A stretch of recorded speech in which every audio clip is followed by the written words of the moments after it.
Aloha everyone, and welcome to another Tinker's Academy video. I'm your host Kay Elmer, and in this video I'd like to address something that popped up in our H2HHO Telegram chat group recently, where one of the members shared a pH test that he had done on his, I believe, his AquaCure AC50 Brown's gas generator, and it kind of raised quite a bit of questions from several members, myself included, and of course it compelled me to want to go ahead and test myself. So I just finished the experiment, my measurements, and I just wanted to kind of put this together and to share it with the community, to let you guys know what I found when I did my own test. So let's just go ahead and jump into it. Now, what this is, a test is, I ran a TDS and a pH test of the Brown's gas generator, the fluids. And so TDS stands for total dissolved solids. It measures the amount of total dissolved solids, parts per million, and then the pH test is a measure of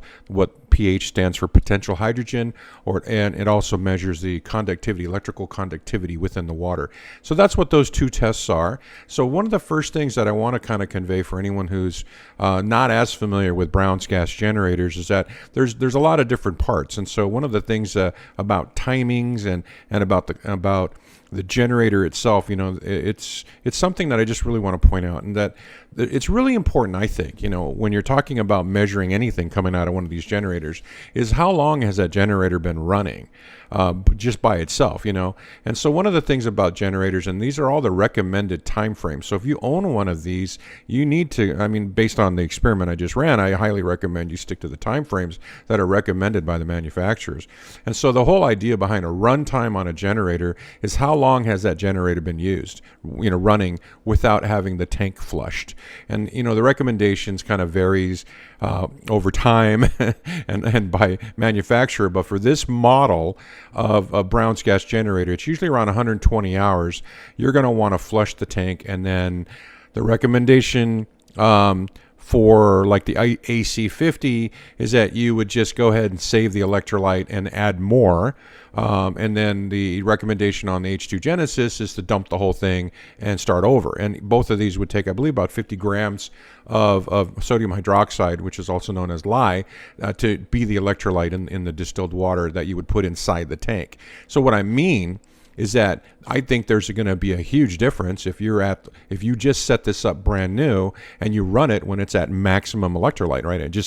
You just put in 50 grams, as opposed to 119 hours later, how much of that electrolyte has then been filtered into the filter bubblers and then thrown away. So, and then of course, if you practice throwing it away and refilling with just fresh distilled versus you put the filter water back into the tank, it does. I believe these are kind of variables of the measurement, and I just wanted to point them out. Now, what I did for me is I just did the unboxing video for my H2 Genesys on February 8th, so it's only been a few weeks. So roughly 3 weeks later, I have literally taken the entire contents of my filter bubbler 1 and poured it back into the tank once a week to fill the tank back up. So I've done it 3 times now. So that's where my generator lives right now.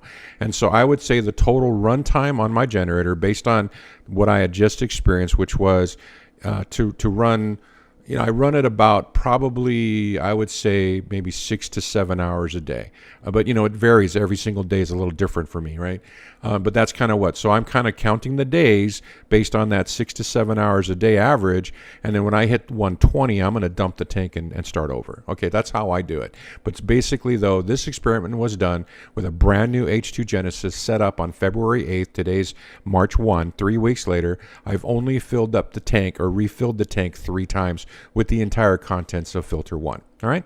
Now, the other time frame that you need to keep in mind is the refresh time on these filters. The recommended time is remember, running the generator separate. When you're running the generator, you're bubbling through these filters, which are meant to be filters. They filter out any possible electrolyte that escapes through the gas, but so that you don't end up drinking it.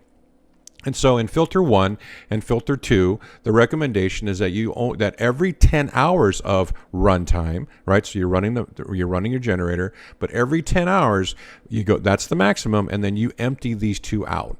All right, and like I said, I would pour mine in there, but if it's already full, I just dump it. Okay, I just would dump it and refill with clean distilled water so that I always have clean water in my filters every 10 hours. That is the guideline. That's what you should be doing. Okay, so you've got your refresh time, so that you want to refill your filters. You've got your your flush time that you want to flush your tank, and then the other third thing that you need to keep in mind is that you got your drinking container. Now you're going to want, and this is the standard Brown's gas, saturation of water, and in your drinking water, it can be any kind of water you like. It could be anything from Avion or tap, but you can just basically put your whatever you drink, and then you're going to bubble it, and then the bubbling time is 10 minutes per liter, right? So that's your timings. You're going to go and then bubble it for 10 minutes, and they're good to go, and you're ready to drink it. Now, just keep in mind that H2, does escape. It's a small molecule, and it's going to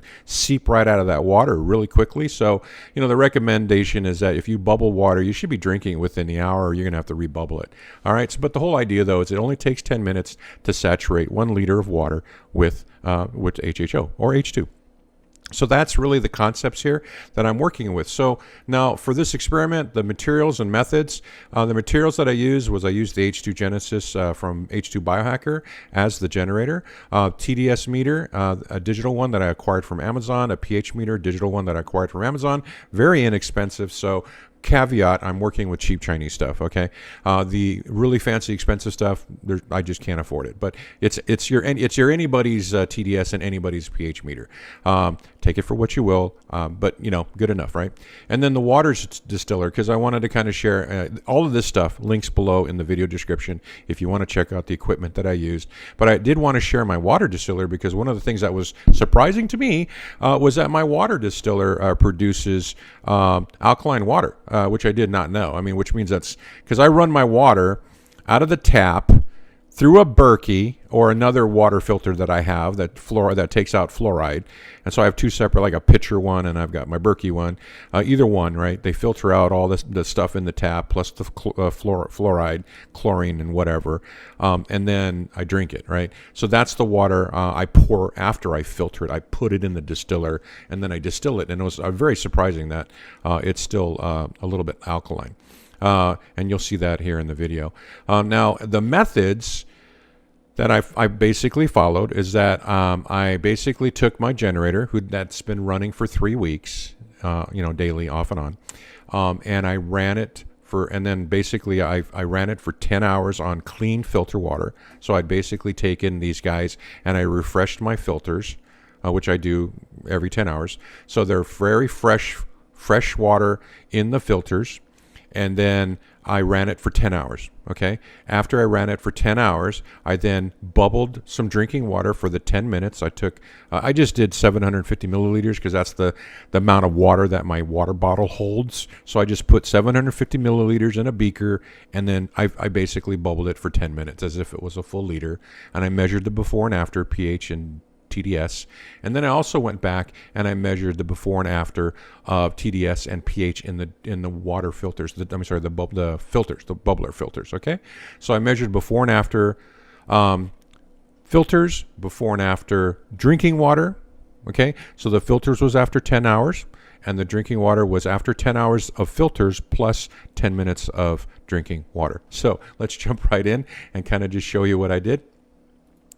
So here we go. I just kind of want to just caveat all of these little tiny points because, it's every little variable in an experiment does make a difference. So anyway, like I said, I had a third one on the right there. Just ignore that one. I had another thought in the beginning. But anyway, so here we go. I got a fresh distilled water in Bubbler 1 and Bubbler 2. I put little stickers on them. And you can see that the ppm of total dissolved solids is 4, which tells me that my distiller is not the best one on the market because it should be 0, but 0.4 is not too bad for distilled water. If I think tap water would be like in the hundreds. So then here's the pH, and the funny thing about the pH meter was it just wouldn't stop. It's just kind of, so you have to. This is what I did. You guys can call me out on it if you want, but I had to approximate based on what the numbers were showing. So I just basically would leave it in there for a few seconds and approximate. So if it was jumping up like 0.05 up and down, whatever, you can see right here where it's changing. I just did my best approximation. So there's my disclaimer right there. I tried to go with the number that was like the last number after I let it sit there for a few seconds. So you can see right here, the pH is like 7.6 fresh distilled water. Okay. And that's the bubblers now. So now I ran the machine for 10 hours. Okay, and then, so after 10 hours, let's go see what happens to your drinking water after your filters are fully saturated. Fully saturated means you've used your filters for 10 hours, okay? So now here's the ppm. This is before now. So I just start out with a brand new glass of water. It's distilled. There you go. It's the 0.04 ppm, just like the other one, right? So that's right out of the distiller. And then let's measure the ppH. This is what I was talking about. Let's measure the ppH. The pH, of fresh distilled water. And so look, you can see where, like, the human body is at 7.5, and I was a little surprised here, so I kind of had to jiggle it around, just like making sure I got some kind of a reading that made sense. But it was really interesting to me that my tap water after filtering and after distilling is a little alkaline. You could see where it's, anything over 7.5 is alkaline. So it's like 7.70, 7.6 something, so I kind of approximated, and I think I ended up with like 7 point. You can see it's really getting close to 7.5 the longer it gets to read. So I kind of approximated around 7.5.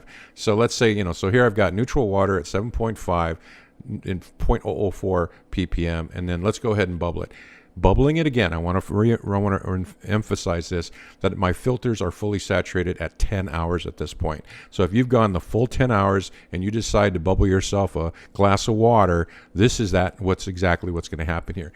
So it takes a few seconds. I kick on the machine. It starts to bubble, and there you go. I've got the bubbler. Now I use the standard stone that comes with the H2 Genesys. I also have metal ones, but I don't use them.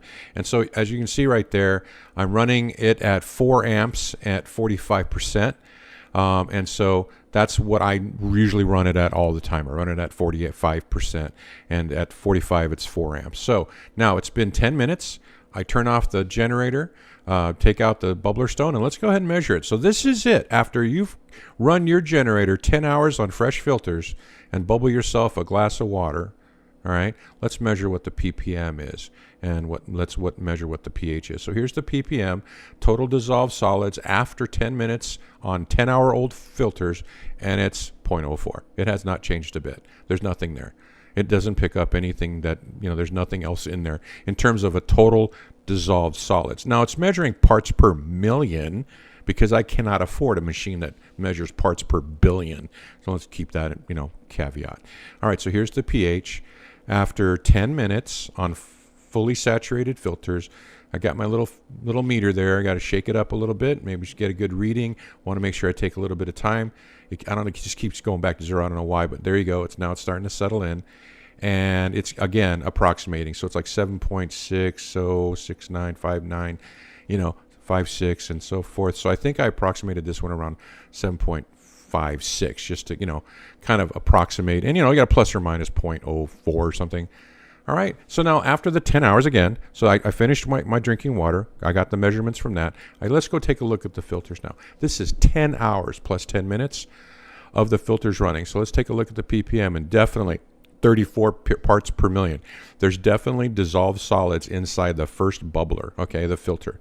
Let's take a look at the second one, and let's see, it's only 0.06. That's a pretty good sign that the filters are doing their job, because we just saw in the water there's no change. So definitely good thing, the filters are working, but there's dissolved solids for sure in the first filter and a little bit of dissolved solids in the second.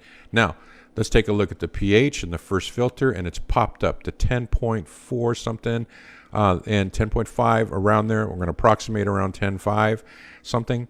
And so the pH, as you know, went from 7.5 all the way up to 10.5. That's not, it's not going to, anyway, it's that's the measurement. Can't really caveat. No one's going to drink it anyway. And then this one here, the second one went up to 9.25. All right. So that was the measurements as you just saw. And so let's take a look at the summary of results. Filter 1 started out at about 8.26, and the only, I can't figure out why it was higher than the second one, other than the fact that I didn't wash it. I just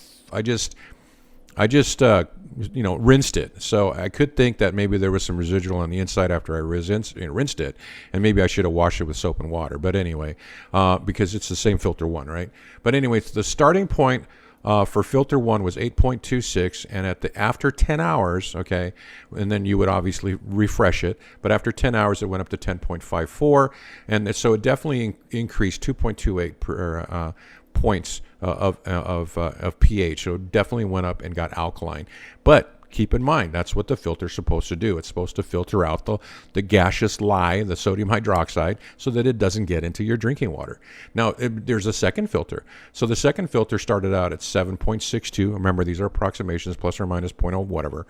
And then it ended up at 9.25. So there's definitely an increase in alkalinity of 1.63 in the second filter.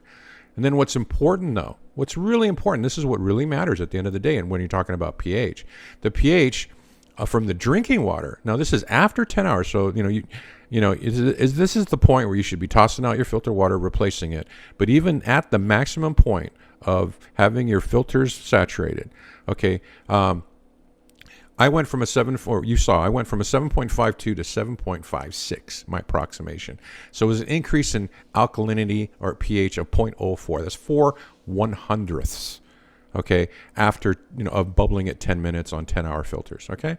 And so then when we look at ppm, we look at dissolved solids, and the concept on dissolved solids were, this is a measurement of actually hey, what's coming out of that filter? What's coming out of that tank?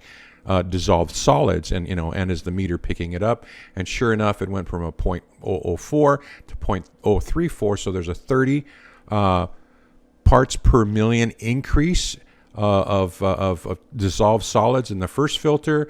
There was a 2 parts per million increase in dissolved solids in the second filter, but the drinking water showed a 0. Okay, so there's absolutely no increase, and based on these measurements, based on the equipment that I'm using, there was no increase in parts per million. So my summation, and this is what I get from it, and I welcome your comments in Telegram chat group or on this video, so we can just all talk to each other. But based on this measurement, there's absolutely no increase in any dissolved. Bottom line, the filters are working, and you need 2. If you have an AC50 and I believe the AC50 only comes with 1 filter, you really need to get a second filter. This proves you need to get a second filter, because even though the first filter does a damn good job, the second filter catches whatever gets by, right? You can see it's way different, but you can still see stuff is getting through that first filter. Okay, stuff meaning sodium hydroxide. So you really, really, really, if you don't have a second filter, I think if anything this experiment proves is you should get one, because if you have a second filter, right, then your drinking water, even when you just, at the most you're going to have any risk of getting anything, because you're following your guidelines, you've gone 10 hours, you're basically going to have a 4/100ths increase in alkalinity and absolutely no total dissolved solids shown up in the measurements. Okay, that is the results of my experiment. And I just want to share with you, okay? And so the other thing I want to say is thank you for watching this. I wanted to keep it short and sweet because it's just measuring stuff. So thank you very much for your attention and watching this video. If you have any questions, feel free to come to my blog. You just type in tinkers.academy in your URL window on your browser, come straight to my blog, or you can find me on Telegram. And also, too, I do have a page on my blog dedicated to Brown's Gas for Health. So if you want to learn more about Brown's Gas for Health, then then what you could do is just come to my page. There'll be a link below in the video description. And I just want to point out that I've been doing and following and researching Brown's Gas for several years. I've got all the information about the different generators that are out there. I've basically summarized the different areas or different web pages you can get testimonials, all the research that I can find, as well as the clinical trials and all the books and articles written about it. And then, of course, all of the specific generators that are out there. And then, of course, some videos that I've done about Brown's Gas. So if you want to learn more, come on down to my blog. If you want to chat with me, come on down to Telegram and or my blog, and I would be happy to chat with you about Brown's Gas. So there you go. I'm going to state right now that if you follow the guidelines, right, 10 hours on your filters, bubble for 10 minutes, here you go. There's absolutely nothing I would worry about. I mean, there's nothing here to worry about. So that's kind of the results that I've got from my measurements. And again, thank you very much, and have a great day. Aloha.